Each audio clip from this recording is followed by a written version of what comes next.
50,000 जो Pakistani passport holder हैं उनके पासपोर्ट को ब्लैक लिस्ट के अंदर डाल दिया गया है। क्या इसके साथ साथ जो यूरोप के अंदर पाकिस्तानी रह रहे हैं, क्या उनको भी कोई मसला बन सकता है, जो कि अभी तक इलीगल हैं, उनके पास प्रॉपर डॉक्यूमेंट नहीं है, जिनके पास सिर्फ रेसिपीसी या परमैसो जी सजोड़नो जो पीली सजोड़ है, जो रजीबुत है, ये चीज़ें हैं। जो याद रखें, मुश्किल वक्त में आपके कोई भी काम नहीं आता। जब अगर आपके पास इलीगल स्टेटस है या आपके पास कोई साइलम वाली डॉक्यूमेंट्स हैं, तो कोशिश करें ऐसा कदम उठाने से पहले अपने डॉक्यूमेंट्स को कंट्रोल कर लें, कहीं ये ना हो आपके साथ भी कोई इशू बन जाए। अस्सलाम वालेकुम जी, ऑल ऑफ़ यू। आप सब ने ये खबर सुन ली होगी कि गवर्नमेंट ऑफ पाकिस्तान की तरफ से 50,000 जो पाकिस्तानी पासपोर्ट होल्डर हैं उनके पासपोर्ट को ब्लैक लिस्ट के अंदर डाल दिया गया है। क्या इसके साथ साथ जो यूरोप के अंदर पाकिस्तानी रह रहे हैं, क्या उनको भी कोई मसला बन सकता है, जो कि अभी तक इलीगल हैं, उनके पास प्रॉपर डॉक्यूमेंट नहीं है, जिनके पास सिर्फ रेसिपीसी या परमैसो जी सजोड़नो जो पीली सजोड़ है, जो रजीबुत है, ये चीज़ें हैं। जो नॉर्मल सजोड़ है, जिनके पास अभी पक्के पेपर नहीं आए, क्या उनको भी कोई प्रॉब्लम हो सकती है पासपोर्ट बनाने के अंदर? या उसके अलावा जो लोग भी पाकिस्तान जाना चाह रहे हैं, अभी रिसेंटली ट्रैवल करना चाह रहे हैं, उनको भी कोई प्रॉब्लम हो सकती है? या जिन लोगों के पासपोर्ट ब्लैक लिस्ट कर दिए गए हैं, वो क्या और किन वजूहत की बना पर ये सारी चीज़ें हुई हैं? आज की इस वीडियो में मैं वही चीज़ें आपके साथ डिस्कस करने चाह रहा हूँ, और आपने इस वीडियो को अपने तमाम दोस्तों के साथ शेयर करना है, क्योंकि इससे उन तमाम लोगों का फ़ायदा हो सकेगा जो लोग भी यूरोप के अंदर हैं। किसी वजह से अगर वो पाकिस्तान में जाते हैं तो वो कहीं वापस ही ना आ सकें, उनके साथ कोई मसला ना बन जाए। क्या आपका पासपोर्ट का जो स्टेटस है वो अभी तक ब्लैक लिस्ट के अंदर नहीं है या है, इसको आप कैसे कंफर्म कर सकते हैं? आइए स्टार्ट करते हैं। इस वीडियो को अपने तमाम दोस्तों के साथ ज़रूर शेयर कीजिएगा, और इसके साथ साथ इस वीडियो को लास्ट तक ज़रूर देखिएगा। देखें दोस्तों, जो हमारी गवर्नमेंट ऑफ पाकिस्तान है, उन्होंने ये ऐलान किया है कि भाई जितने भी ये जो पासपोर्ट होल्डर्स हैं पाकिस्तानी, जो किसी तरीके से गैर कानूनी तरीके से बाहर गए हैं, ख़ास तौर पर 2017 से लेकर 2025 तक, उनके अंदर जो लोग भी डिपोर्ट हो चुके थे, दोबारा से कोशिश की गई, उनके जो पासपोर्ट हैं वो ब्लैक लिस्ट में डाल दिए गए हैं। एक रीज़न तो ये है। सेकंड चीज़ ये है कि हर बंदा ये डाउटफुल है कि अगर आप अभी तक इलीगल हैं तो क्या आपका पासपोर्ट अभी तक ठीक है या नहीं, क्या आपको ब्लैक लिस्ट में तो नहीं डाल दिया गया। ठीक है, दूसरी बात ये है, क्या हम इस जो माइग्रेंट के जो सिस्टम है यहाँ पर, जो अभी तक यहाँ पर इलीगल हैं, जिनके पास पीली सजोड़ है, वो अपने पासपोर्ट को जो यहाँ यूरोप के अंदर हैं, जैसे कि स्पेन, जर्मनी, फ्रांस, पाकिस्तान, उसके बाद इटली है, जितने भी ये कंट्री हैं, पाकिस्तान की कोई भी एम्बेसी है, आप वहाँ से चेक एंड बैलेंस कर सकते हैं कि जब आप रीन्यू करवाएंगे या आप अपना पासपोर्ट वहाँ पर कहेंगे कि मेरा ये पासपोर्ट चेक कर दें, तो आप यहाँ से कंफर्मेशन ले सकते हैं। ठीक है, आप यहाँ भी जितनी भी एम्बेसीज़ हैं, आप यहाँ से भी अपनी कंफर्मेशन ले सकते हैं। इसके साथ साथ आप अगर पाकिस्तान के अंदर अपने सिटी के अंदर चाहें तो वहाँ से भी, जो हमारी पाकिस्तान के अंदर पासपोर्ट ऑफिस हैं, वहाँ से भी आप कंफर्मेशन ले सकते हैं। हर सिटी का अपना अपना सिस्टम है। आप अपने सिटी के अंदर, पाकिस्तान के अंदर, ये कंफर्मेशन ले सकते हैं कि क्या आप ब्लैक लिस्ट हुए हैं या नहीं।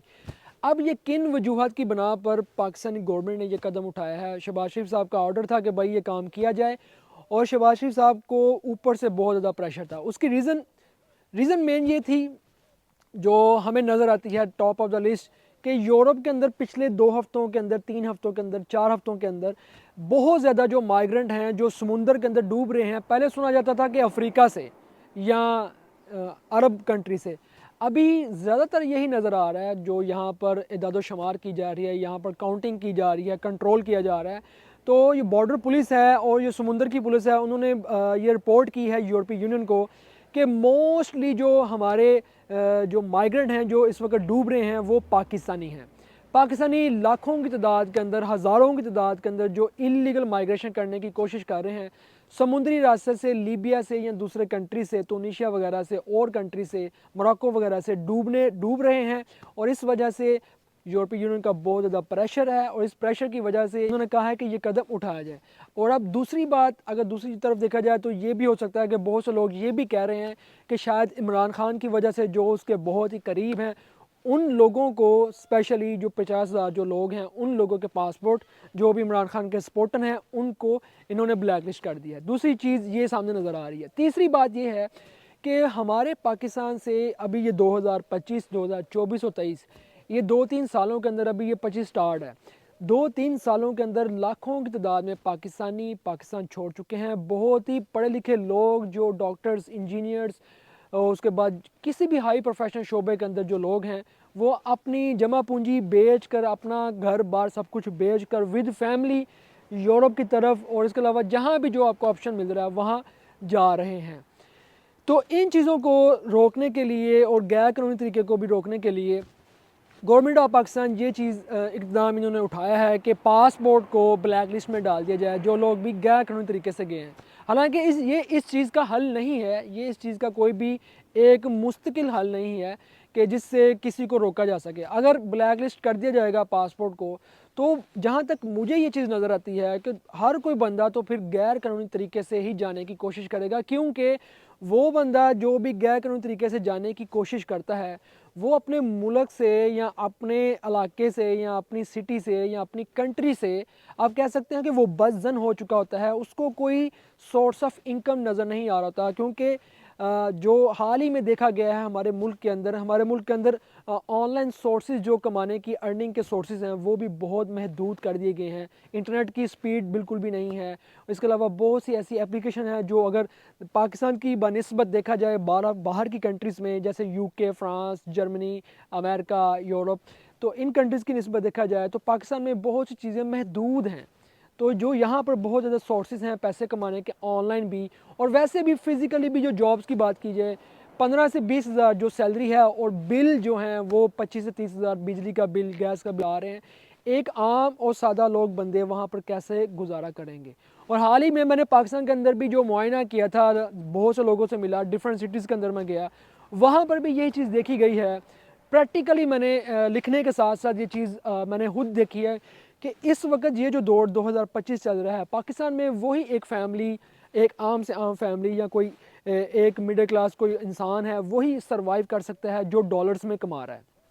कोई बंदा जो डॉलर्स में इस वक्त नहीं कमा रहा, वो पाकिस्तानी करेंसी में ही कमा कर पाकिस्तानी करेंसी को ही यूज़ कर रहा है, तो वो बहुत मुश्किल हालात में है। शायद वो रेंट लेके किसी से उधार लेकर या किसी से कोई चीज़ लेकर वो अपना गुजर बसर कर रहा है। बहुत मुश्किल हालात हैं।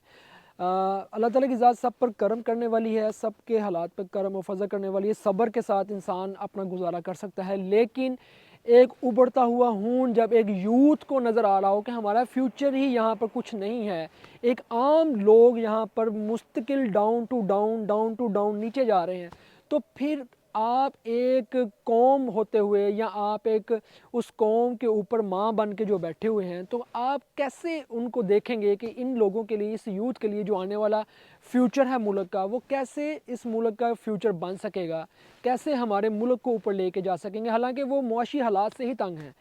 एक वो पढ़ा लिखा नौजवान या वो यूथ जो 10th क्लास पास कर रही है या 12वीं पास करके जो ऊपर की तरफ जा रही है, उसको आगे आने वाले दिनों के अंदर या फ्यूचर के अंदर उसको नज़र आ रहा है कि हमने ज़िंदगी में आगे बढ़ना है, कामयाबी हासिल करनी है। उसको ये नज़र आ रहा हो कि जब मैं ग्रेजुएशन कंप्लीट कर लूँगा तो मुझे फ़लाँ जगह पर बहुत बेहतरीन काम मिल जाएगा। उसको ये नज़र आ रहा हो कि मुझे किसी गवर्नमेंट शोबे के अंदर जॉब मिल जाएगी। तो फिर कोई कैसे कोई ऐसा बुरा कदम उठा सकता है? मेरी नज़र के अंदर कोई नहीं उठाएगा। लेकिन जब आपको सोर्सेज ही नज़र नहीं आ रहे कि ऊपर कुछ है ही नहीं है, हमें आगे चल के कुछ नज़र नहीं आ रहा, मास्टर्स और डिग्रीज़ लेने वाले स्टूडेंट्स और लड़कियां और लड़के धक्के खाते फिर रहे हैं नौकरी के लिए, और अगर उनको जॉब मिल भी जाती है, लड़कियों के लिए बाहर तंग नज़र है अपने मुआशरे के अंदर। और अगर वैसे जॉब बात की जाए, लड़कों की डिग्रियां लेकर वो रेडियां लगा रहे हैं, रेडियां लगाने पे मजबूर हैं, उनको जॉब्स नहीं मिल रही, उनको काम नहीं मिल रहा। बहुत से लोग ऐसे परेशान हमारे मुल्क के अंदर बैठे हुए हैं, और इसी वजह से हमारे बहुत से पाकिस्तानी जो माइग्रेट करने की कोशिश कर रहे हैं, अपना तमाम जमा पूंजी बेच कर बाहर जा रहे हैं, और ये सारी चीज़ें होती हुई नज़र आ रही हैं। ये एक हल यही है कि हमारे मुल्क के अंदर कानून का निज़ाम लाया जाए, इंसाफ लेकर आया जाए, और उसके बाद फिर सोर्स ऑफ इनकम जो है वो यहाँ हमारे मुल्क के अंदर रोज़गार को वसी किया जाए। जो कि बिज़नेस की अगर बात की जाए इंटरनेशनल लेवल के ऊपर जो बताया जा रहा है, पाकिस्तान के अंदर जितनी भी बड़ी बड़ी कंपनीज़ हैं वो मुल्क छोड़ कर जा रही हैं। इवन के फेसबुक का जो ऑनर है मार्क जुकरबर्ग, उसने भी ये खुलेआम ये बयान दिए हैं कि मैं कभी भी पाकिस्तान के अंदर अपना जो बिज़नेस है, जो इन्वेस्टमेंट है, वो कभी भी लेकर नहीं आना चाहूँगा। इवन कि अगर गूगल की बात की जाए, गूगल पर जो लोग भी काम कर रहे हैं, गूगल ने भी ये कहा है कि पाकिस्तानी मोस्टली जो है ना वो डिज़र्व नहीं करते, कि वो फ़ेक ज़्यादातर काम कर रहे हैं, फ़ेक अकाउंट बनाकर काम कर रहे हैं। तो इसलिए गूगल भी इतना ख्वाहिशमंद नहीं है कि पाकिस्तान के अंदर आकर काम करे। और इवन के जो पिन्स जो लोग गूगल एडसेंस की पिन्स अप्लाई करते हैं, उनको भी बहुत सा मसला आ रहा है कि वो पिन ही घर नहीं पहुंचती। तो दोस्तों बात यह है कि सिर्फ गवर्नमेंट ही नहीं, पाकिस्तानी अवाम को भी सोचना चाहिए, उनको भी पढ़ना लिखना चाहिए और अच्छे फ़ैसले और साबित कदम रहते हुए अपने जो चीज़ें मामला था उनको आगे लेकर चलना चाहिए। लेकिन ओवरऑल जो पासपोर्ट की बात मैंने आप दोस्तों के साथ शेयर की है, जितने भी दोस्त यूरोपीय यूनियन के अंदर यहाँ पर रहते हैं और अगर वो चाहते हैं टेस्ट करना, कंट्रोल करना अपने पासपोर्ट को, तो वो अपना पासपोर्ट जो है अपने सिटी से भी कंट्रोल कर सकते हैं और यहाँ अपनी एम्बेसी से भी आप कंट्रोल करवा सकते हैं। तो ये एक ख़बर है ऐसी कि जिससे बहुत से लोग परेशान भी हैं, गमगीन भी हैं कि एक वाक़या ऐसा हुआ है कि एक भाई जिसको पासपोर्ट जिसको डॉक्यूमेंट यहाँ यूरोप के अंदर मिले और फिर वो पाकिस्तान गया, दोबारा वापस आया। एक दफ़ा वापस आ गया, फिर दोबारा सेकंड दफ़ा जब गया तो उसका जब एयरपोर्ट के ऊपर गया तो उसका ये कंट्रोल हुआ कि भाई उसके पासपोर्ट के अंदर ये था कि वो एक दफ़ा डिपोर्ट हो चुका था। तो उन्होंने उसको वहीं पर रोक दिया और वो दोबारा वापस बाहर नहीं जा सका। तो बेहतर ये है, ये हर इंसान का फ्यूचर है। कोई बंदा 20 लाख, कोई बंदा 40 लाख, कोई बंदा 50 लाख लगा कर जब एक बंदा बाहर आता है तो कोई आम बात नहीं होती, उसके फ्यूचर का सवाल होता है। उसके छोटे छोटे बच्चे होते हैं, उसके बहन भाई होते हैं।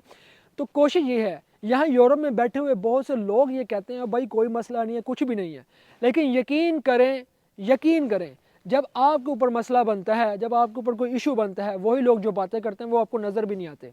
यहाँ हमारा एक भाई था जिसके सिर्फ डॉक्यूमेंट गुम हो गए थे एयरपोर्ट के ऊपर और वो पाकिस्तान पहुँच चुका था।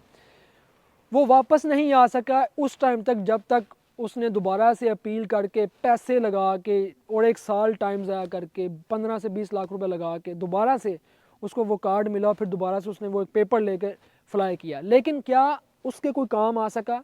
उसके कोई भी काम नहीं आया। उसने धक्के खाए, ऑफिसर्स के दफ्तरों के लोगों के पीछे धक्के लगाए, बहुत कुछ उसने किया, फिर जाके उसका ये काम हुआ। याद रखें, मुश्किल वक्त में आपके कोई भी काम नहीं आता। जब अगर आपके पास इलीगल स्टेटस है या आपके पास कोई साइलम वाली डॉक्यूमेंट्स हैं तो कोशिश करें ऐसा कदम उठाने से पहले अपने डॉक्यूमेंट्स को कंट्रोल कर लें, कहीं ये ना हो आपके साथ भी कोई इशू बन जाए। दुआओं में याद रखिएगा। अल्लाह हाफिज़।